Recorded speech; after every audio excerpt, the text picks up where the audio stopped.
إن الحمد لله نحمده ونصلي على رسوله الكريم أما بعد فإن خير الكلام كلام الله وخير الهدى هدى محمد صلى الله عليه وسلم وشر الأمور محدثاتها وكل محدثة بدعة وكل بدعة ضلالة وكل ضلالة في النار يا أيها الذين آمنوا اتقوا الله حق تقاته ولا تموتن إلا وأنتم مسلمون يا أيها الناس اتقوا ربكم الذي خلقكم من نفس واحدة وخلق منها زوجها وبث منهما رجالا كثيرا ونساء واتقوا الله الذي تساءلون به والأرحام إن الله كان عليكم رقيبا يا أيها الذين آمنوا اتقوا الله وقولوا قولا سديدا يصلح لكم أعمالكم ويغفر لكم ذنوبكم ومن يطع الله ورسوله فقد فاز فوزا عظيما وعليكم السلام ورحمة الله وبركاته. Pray to Allah subhanahu wa ta'ala that may Allah give us sincerity to speak the truth in the light of the Quran and the Sunnah of Prophet Muhammad sallallahu alayhi wa sallam, to understand them, to accept them in the hearts and to implement them in the life. Ameen thumma ameen. Today's topic is about why a Muslim should be fasting. It is very, very important, and within this topic I will be discussing about the etiquette of a Muslim in the month of Sha'ban. So the main subject from today, the series will be all about why a Muslim should be fasting. Allah subhanahu wa ta'ala has said in the Quran, in Surah Al-Baqarah, and this is chapter 2, the verse is 183, where Allah has said, Ya ayyuhalladhina amanu kutiba alaykumus siyamu kama kutiba ala alladhina min qablikum la'allakum tattaqun. O believers, fasting is prescribed upon you the way it was prescribed upon the people before you, so that you attain piety. Now Allah is giving us the reason that fasting is meant for us by Allah to attain piety. So we have to take this word very seriously. If we are fasting because we are in a Muslim culture, so we have to fast, Allah will not accept it. If we are fasting just to practice the dietary system, to lose weight or to burn calories, Allah will not accept it. Fasting should be with the intention, and there's only one intention, is to achieve piety, to achieve taqwa. And the big sense of word taqwa means fearing of Allah, being conscious of Allah all your time, all your life. Every time you should be conscious of Allah. If you are conscious of Allah, then you don't need the definition or explanation of the word taqwa. So the fasting says that you have to fast to attain piety.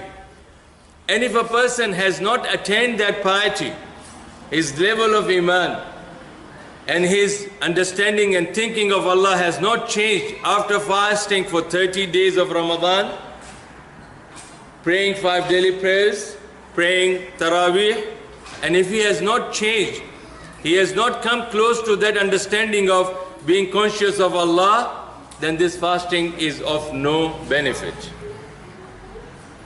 Because I will give you the one hadith of Rasulullah where Rasulullah was ascending. This hadith is in Sahih Muslim, and Rasulullah has said that a person, where the Sahaba is narrating that when he ascended the pulpit, there were 3 steps. He stepped on the first one and he said Ameen. He stepped on the second one, he said Ameen. He stepped on the third one, he said Ameen. And this was unusual for the Sahaba, because Prophet Muhammad sallallahu alaihi wasallam would not do this. He did this, and then he explained that Jibreel alayhi salam came to me and he said 3 things, and based on those 3 things I said Ameen. That means Allah accept it from you. The first thing he said, Raghima anfu rajulin, Raghima anfu rajulin, Raghima anfu rajulin. That may Allah smear the face of a man with the soil. In Urdu we say, Allah isko zaleel kare. Iska muh jo hai mitti mein mila de. This is we say in Urdu. In Arabic it is very clear. It's a saying that may Allah humiliate him. Raghima anfu rajulin, because when your nose is on the top, that means you are proud of yourself. You are honored, you are respected. But the moment your nose has been dragged on the soil, you have no dignity, no honor. So that was the saying in Arabic, Raghima anfu rajulin. And it was said 3 times by Jibreel, and Prophet said yes, yes, yes. Based on this, he explained. The first thing he said that when a person, he hears my name, Prophet's name, and he did not send durood upon him. And the smallest durood found in Sunan al-Darimi is Sallallahu Alaihi Wasallam or Alaihi Salatu Wasalam. This is the smallest durood you have to say when you hear the name of Prophet Muhammad Sallallahu Alaihi Wasallam. And Prophet Sallallahu has said, if a person does not say that, then may Allah smear his face to the soil. And Hazrat Jibreel said, yes, Ameen. Second thing he mentioned, that when a person has parents who have reached the age of old age, both of them or one of them, and they died, and they were not happy with the child, son or a daughter, and they left the world, they were upset with the child, this son or daughter. So may Allah smear his face in the soil or with the soil. Prophet ﷺ said, Ameen. And the third, he said that a man who has attended the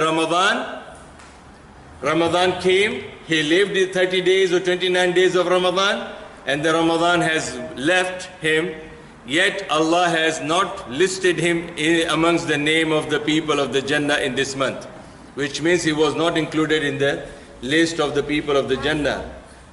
May Allah smear his face with the soil. Rasul Sallallahu Alaihi Wasallam said, Ameen. This last part says that fasting will not help us if we don't have the correct intention of fasting. I'm not putting you down, I'm not upsetting you, and you know my nature, I'm not goody as well. Uncle Bashir, mashallah, my son Ibrahim is also saying, Abu, speak some nice things, that's so that the people will, but the truth is truth. Even if my father or my mother would be here, I would have said the same thing to them. And you are my family, I don't differentiate you from others. So alhamdulillah, based on that, the truth is truth. That if we don't have the correct intention of fasting, then this will be the hadith that befits us. Second thing, one hadith, again one more hadith of Rasulullah sallallahu alaihi wasallam, where Rasul sallallahu alaihi wasallam has said, رُبَّ صَائِمٍ ليس له من صيامه إلا الجوع والعطش ورب قائم ليس له من قيامه إلا السحر والتعب. That on the day of judgment a person will be coming. I will be mentioning inshallah when we will come close to Ramadan, before the starting of Ramadan, there are merits and virtues of fasting in the month of Ramadan. But now this hadith is saying that on the day of judgment people will be standing in front of Allah with the intention that they will go to the door from one of the 8 doors of the Jannah, which will be called Ar-Rayyan, and they will be called from that door. So people will be expecting to go through that door, and those are those people who were fasting, and their fast was accepted by Allah subhanahu wa ta'ala. But Rasulullah is giving us a warning, and that is all totally dependent on our intention. And this hadith befits that. We can't blame Allah, we can't blame Rasulullah, we can't even blame Imam if he's telling you the truth. The truth is that the intention will decide whether your fasting is accepted or not. Because Rasulullah has said, رُبَّ صَائِمٍ لَيْسَ لَهُ مِنْ صِيَامِهِ إِلَّا الْجُوعُ وَالْعَطَشِ. That there are people who will be fasting, and when they will come on the day of judgment with the expectation of, to get reward of that, Allah will say, you got only the credit of being, suffering from thirst and hunger. You won't get the reward of your fasting. Another hadith, second part of the hadith, it says, وَرُبَّ قَائِمٍ لَيْسَ لَهُ مِنْ قِيَامِهِ إِلَّا السَّحْرُ وَالتَّعَبُ. That a person who was praying Taraweeh or Qiyamul Layl or Tahajjud, he will be standing in front of Allah subhanahu wa ta'ala, And Allah subhanahu wa ta'ala will say, you get nothing of your tahajjud prayer except giving strains to your eyes and stress and pain to your legs. So these are all related to what? What is our intention to fast? And Allah has given the answer. It's very simple. One verse of the Quran gives you the answer. لَعَلَّكُمْ تَتَّقُونَ. O believers, كُتِبَ عَلَيْكُمُ الصِّيَامِ. Fasting is prescribed upon you. كَمَا كُتِبَ عَلَى الَّذِينَ مِنْ قَبْلِكُمْ. As it was prescribed upon people before you. But the reason behind it is based on your intention. لَعَلَّكُمْ تَتَّقُونَ, so that you become pious. And the smallest or the simplest definition of being a pious person or to attain piety is that you are conscious of Allah in your hardship or in your ease. That you are conscious of Allah in the hardship or at your ease.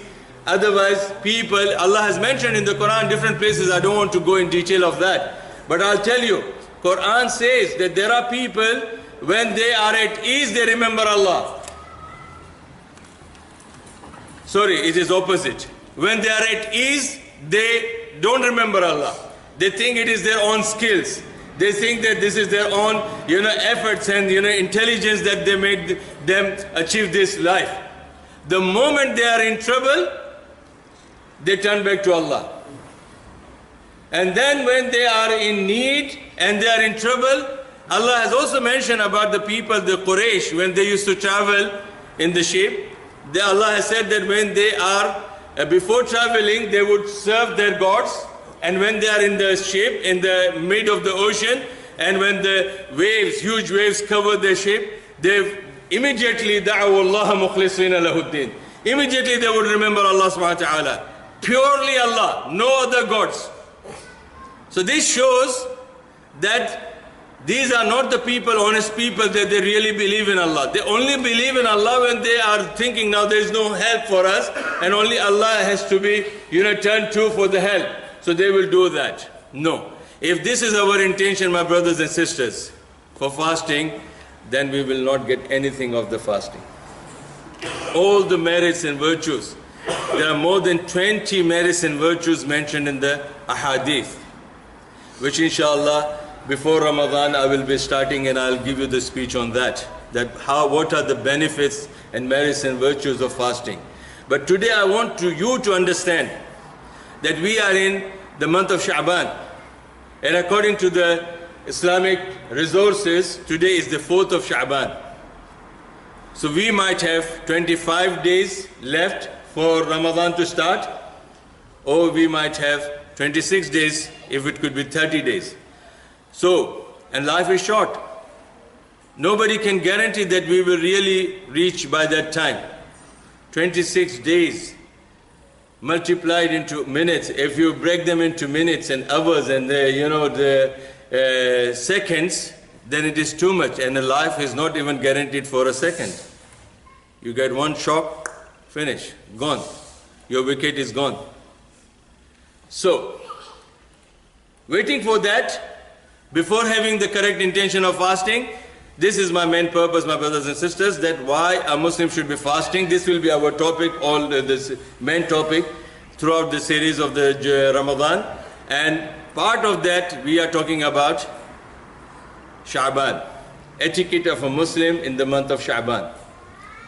Now let's understand what a Muslim should be doing in the month of Sha'ban before entering into Ramadan. There are plenty of things which I have got from the information from the ahadith, that a Muslim should be very, very careful and serious about the month of Sha'ban before he is serious about Ramadan. The first point that we have to remember, that Rasul sallallahu alayhi wasallam, he used to fast the month of Sha'ban, and he has advised the Sahaba even to, fast in the month of Sha'ban. And the Sahaba also have understood from their way of celebrating the month of, or practicing in the month of Sha'ban, that the days which they have missed in the previous Ramadan, which is Fard Ramadan, Fard fasting, if those days, if they have missed due to any reason, they could be ill, they could be travelers, or women in impurities, in the menstrual cycles, or due to any other genuine reason where they were unable to fast in the last Ramadan, then this is the last opportunity given to them by Allah subhanahu wa ta'ala that they should make them up in this month before entering into Ramadan. So it could be any day in the whole month of Ramadan, they can make their fastings. If it is 1 day, 2 days, 3 days, they can, decide when they want to do it, but it should be done before starting of Ramadan. So this is the first thing. And we know from the ahadith of the companions of the Prophet ﷺ that the women of Rasulullah would say that we would make up our days, missed days of previous Ramadan due to the menstrual cycle. We could make them up in the month of Sha'Aban. So this is the hadith, and there are lots of evidences are there. It is mentioned in 8 books of ahadith. I'll just name the books of ahadith and inshallah move to the next point. It is mentioned in Bukhari, Muslim, Tirmidhi, Nasai, Abu Dawud, Ibn Majah, Musnad Imam Ahmad, and also in Muwatta Imam Malik, and different books of ahadith. So these are 8 famous books of the hadith that we normally learn. So this hadith says that a person should make his missed days in this. This is the last opportunity for him to make. Second issue, there are people that they had some days to be covered and they had to fast some of the days, but they are dead now.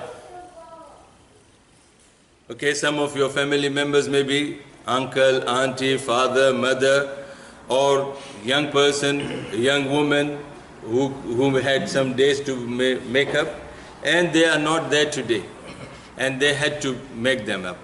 So Rasul ﷺ has said, "Man mata wa alayhi sawmun aw siyamun falyasum anhu waliyuhu." If somebody has died and he has to or she had to make up the days, then the relatives, the closest relatives, should fast on that person's behalf. So this is again a second opportunity for us, that if we know that somebody in our family who died. So a woman came to Rasulullah and she said, "Ya Rasulullah, my mother when she died, she vowed some of the days to fast, but she could not make it. And she died. Now what's the ruling about it in our religion?" Then Rasulullah had said that, what is if your mother died with the debt on her head? Won't you give back that debt, clear that debt? And she said, yes. Then Rasulullah said, that is the debt between the humans, and this is the debt between you and Allah. So your mother has to clear the debt of Allah, so you have to fast. So this is again very clear that if a person had died and he or she had something to make up and anybody of you know it, then you can fast on that person's behalf. If you cannot fast, then the second option is that if you remember that somebody died and it had 4 days for an example, or 3 days, or 1 day, any number of days, then for 1 day you have to feed one person 1 meal. 1 day, 1 person 1 meal, which can be like 3 pounds meal, 5 pounds meal, whatever it is. But for 1 day it is 1 meal for the days that they have to make. So if it is 5 days, 5 meals. It can be 5 different people at one time, or can be 1 person, but at 5 different occasions you can feed that person. So that will be taken off, the debt will be taken off from that person's head. So this is the second issue. If somebody had to fast some missed days due to any reason, he or she died and couldn't do it, and you know it, then these are the 2 options. Either you fast or you can pay fidya on that behalf, on the behalf of that person. The third issue, which is very important again, we have an issue with regards to 15th of Sha'ban. 15th of Sha'ban is a very, very cultural thing in our society now, that people, they organize in Urdu we call it Shab-e-Barat. Shab-e-Barat. And also this has been very famous amongst the cultural Arabs who do not follow the Quran and Sunnah strictly. They have this. The 15th of Sha'ban is they consider to be Barat, Laylatul Bara'ah. Laylatul Bara'ah. Laylatul Bara'ah or Shab-e-Barat means that this is the night where Allah subhanahu wa ta'ala will free the people from the hellfire. And they consider that on the 15th of Sha'ban. Based on that, they travel to the places where the graveyards have been decorated the whole night. And you will see on Islamic channels on the 15th of Sha'ban how they celebrate. All the celebrities, all the anchors, TV anchors, and all those people who want to get more subscriptions, they will, go to the graveyards. They decorate the graveyard as if it's a marriage is going on, and they spend their time doing dhikr of Allah. They read the Quran. They maybe do lots of things. And the next day, which is 15th of Sha'ban, a day of 15th of Sha'ban, they fast. And they quote the hadith. And they are mixed up with the narration. So my duty is to tell you the truth, and it's left to you. There are two narrations talking about this incident. Something that has to do with the Sha'ban, and especially the night of 15th of Sha'ban. One narration is found in Sahih Muslim, and another narration is found, similar narration, but in more detail in Sunan Ibn Majah. Hadith says that Aisha radiallahu ta'ala anha, she was searching for Rasulullah at night because it was his turn to spend night with her, and she could not find him next to her in the bed. So she went out to look for him, and that was the 15th of Sha'ban, the night of 15th of Sha'ban.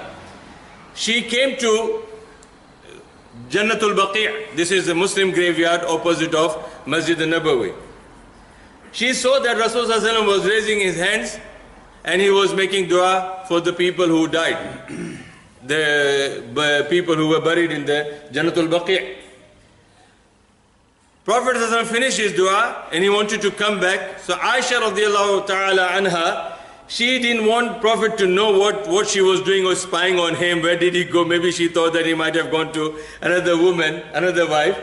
So she didn't want him to realize that she is following him or chasing him. She rushed and came running to the house before Prophet could come. And then Prophet heard her breathing very fast. And he said that the dark shadow which I saw in front of me, was that yours? She said, yes. This is Shaba, okay? In Dubai they have a black Mercedes and they call it Shaba. They call it a very expensive car. So this is, Rasulullah said to her that the dark thing that I saw in front of me, going ahead of me, was that you? She said, yes. And she said that I thought that you might have gone to some other wives. So he, just with the affectionate touch, he touched her chest and she said that you think the Prophet will deceive you? So that was a love, okay? Now the non-Muslims will say, look, violence, domestic violence. A husband is punching his wife.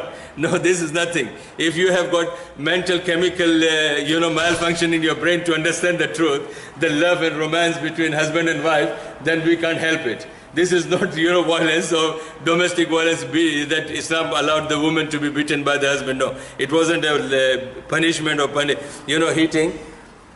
With the hatred, it is a love and attachment of romance. Alhamdulillah. The hadith in Sahih Muslim stops here with one question of Aisha. She said, Ya Rasulullah, what should we do when we go to the graveyard? Rasulullah, she said to, Prophet said to her, when you visit the graveyard, you should make dua for their forgiveness. And then she said that, what else we have to do? He said nothing.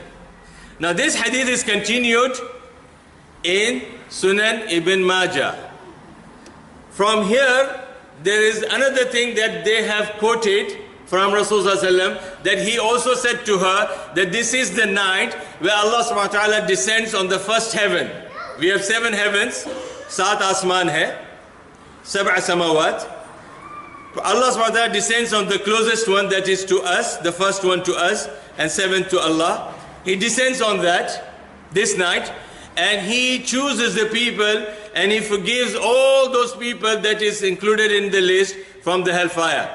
And that description, the comparison of the people how many people will be freed from the hellfire, they used to have a goat or lamb which is from the tribe called Bani Kalb. And that was very famous because that goat used to have a thick furry hair. Bade baal, dumba jatai, like a very thick hair lamb. And Rasulullah is saying that equal to the hair of that goat, Allah will free them. And then the hadith is mentioned again related to the same, that Rasulullah said you should pray the tahajjud in this night and fast the qumu laylaha wa sumu naharaha. That fast, pray the tahajjud of this night and fast the day of this day of Sha'ban. And it's not me, it's not any Salafi or Al-Hadith or Wahhabi saying this. It is right from the time of Imam Bukhari till today, all the scholars who are specialized in the field of Hadith, Muhaddithin, and those scholars who are known for Jarh wa Ta'dil, those who are critics about the authenticity of the Hadith, these scholars, they say, هذا حديث موضوع.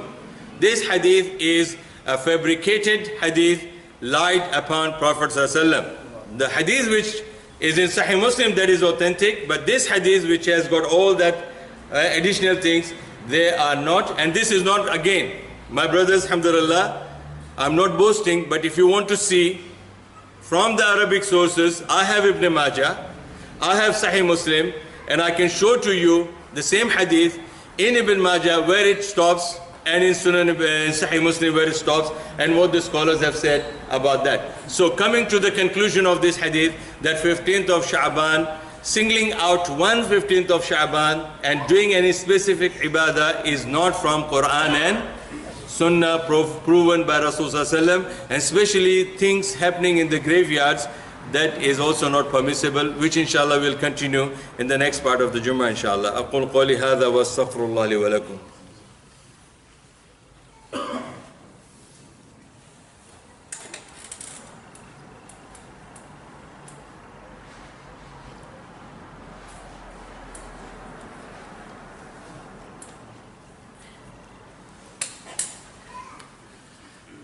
إن الحمد لله نحمده ونصلي على رسوله الكريم أما بعد. Now based on this, let me tell you, we will continue more about it because today is only the 4th of Sha'ban, and inshallah next Jummah will be 11th of Sha'ban. So still we can speak more about what is to be done after 15th of Sha'ban or with 15th of Sha'ban. أقول قولي هذا واستغفر الله لي ولكم. إن الله وملائكته يصلون على النبي يا أيها الذين آمنوا صلوا عليه وسلموا تسليما. اللهم صل على محمد وعلى آل محمد كما صليت على إبراهيم وعلى آل إبراهيم إنك حميد مجيد. اللهم بارك على محمد وعلى آل محمد كما باركت على إبراهيم وعلى آل إبراهيم إنك حميد مجيد. وأقم الصلاة.